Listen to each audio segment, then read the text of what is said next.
Hey everyone, welcome back. The video I'm going to show you today is kind of a quick rundown of how to go about sanding your Bondo down and save some time. So in the last video, if you've watched it, I got this spread on here. So what you want to do, I'll show you right now. You got all the marks here from the applicator from putting the Bondo on. All these little divots and lines and stuff. I'm going to take 80 grit on the DA and we're going to float over that.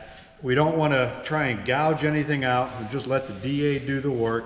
Just take all this stuff down before you even touch a block sander. If you just grab your block sander now, you're wasting your time. It's just a lot of extra time you don't need to spend doing. Let the DA just get it smoothed out and then go from there.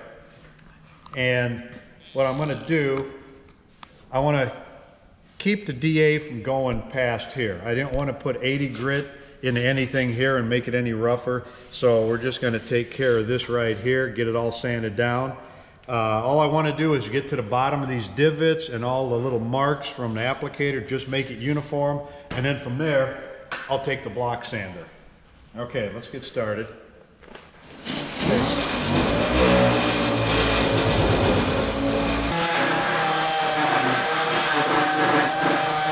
Okay, to 80 grit on the DA, I got rid of all the little divots and marks from the spreader.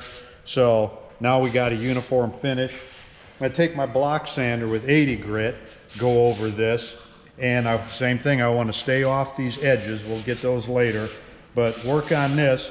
Now, if you notice these sanders, they're perfectly flat and straight. Sheet metal always have a crown to it. It's going to have a little crown this way, it's going to have crown this way. So you don't want to put a lot of pressure and just put a flat spot in here. You want to work this the way the sheet metal is formed. You want to roll it on the edge. If you're going to go this way with it, you're going to go at like a 45-degree angle, and you're going to actually float back and forth. Let the sandpaper do the work. You don't need to put a lot of pressure on here because you'll end up just cutting a flat spot in it. Like I said, let the sandpaper do the work, let it follow the contour. So let me start sanding on this and we'll see how we end up.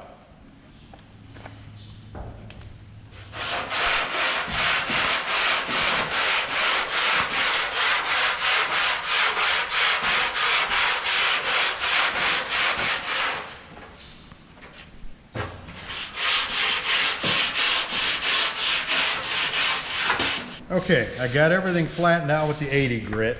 Now this side here, this is going to be another video. That's why I'm not too concerned up here, but I still kept the block sand off this edge, but we got everything smoothed down. It's nice and flat. We can go to 120 now, but here's something you need to do. Next step I'm going to do is switch on my DA, put 120 on there and feather all these edges out. Clean everything up with 120 before even block it. That way you're not trying to cut all these edges down, and they're not really heavy because remember the last video I put a lot of pressure on here and I tapered that stuff out. But I'm going to put 120 on here, go all the way around the edges, get all this stuff out. Then all I got to do is come back 120 on a block, take out the 80 grit marks. That'll dress it up a little bit better, and then we'll go from there. So let me switch to 120.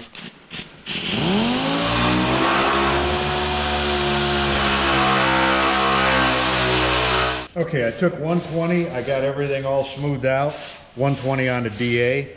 Now what's left to do, the next step, 120 with the longboard, and we're going to go over this again. That'll clean it up. Now, if I would have had a spot in here that was still low, that needed another little coat, do it before you start any block sanding. Like when I took my 80 grit on the DA, if I would have found a little low spot, I'd just stop where I'm at before I go any farther, put some in there, let it set up, come in 80 grit, cut that down, and then work it all at one time. Okay, here's the trick I want you to use. Say you've got, this is your Bondo on a panel here, and you've got right there, you've got a low spot. You got it all blocked out, feathered pretty nice where you want it, but you've got a low spot in here. So this is what I see too many guys doing. They'll come in here and they'll just put another coat right there. Well, what's going to happen, since you've got these edges sanded where you want them. Now you're going to come in here and you're going to sand on that new material you just put on. Well, at the same time, you're going to be cutting into this. So once you get this brought down to where you need it, now your sides are going to be cut too low. You feel that, and it's all wavy. So then guys will come in and they'll put another coat over here and they'll put a coat over there, and it just never ends. All of a sudden you had this where you wanted it, now you're sanding on this and you cut into that. And they get tired of messing with it, they send it to the paint shop, and it comes back wavy. Here's what I want you to do. If you've got a low spot somewhere, you come in here, just put one coat over the entire thing. It won't take much, you're just going to skim it, but you've got one continuous surface there now, and I'm telling you, it's going to save you a lot of time in the long run. You're only putting on very little, but don't just put a little patch where you need it. Just put a skim coat over the whole thing. You come in and block it, it's going to finish out so much nicer. It's going to be flat, it's going to be straight. You're gonna really see the results instead of trying to just put patches in here and there. So I've got this all feathered down with 120 on the DA. So now I've got some 120 on my block. I'm gonna just go over that real quick. And then we can look for pinholes.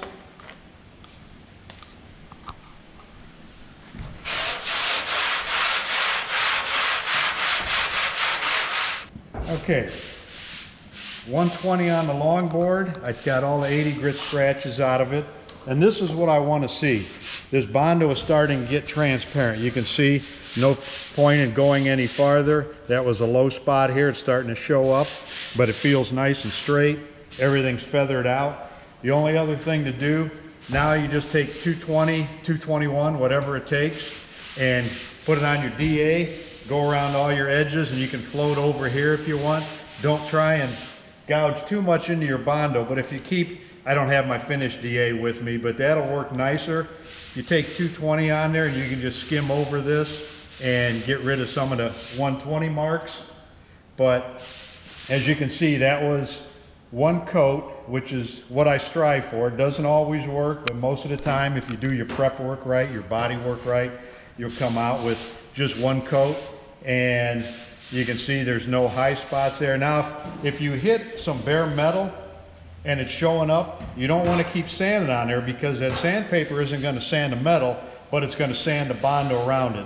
So you either have to bridge over it, or you're going to have to fix that metal. And that should have been done before you even got to this point with your Bondo anyway. But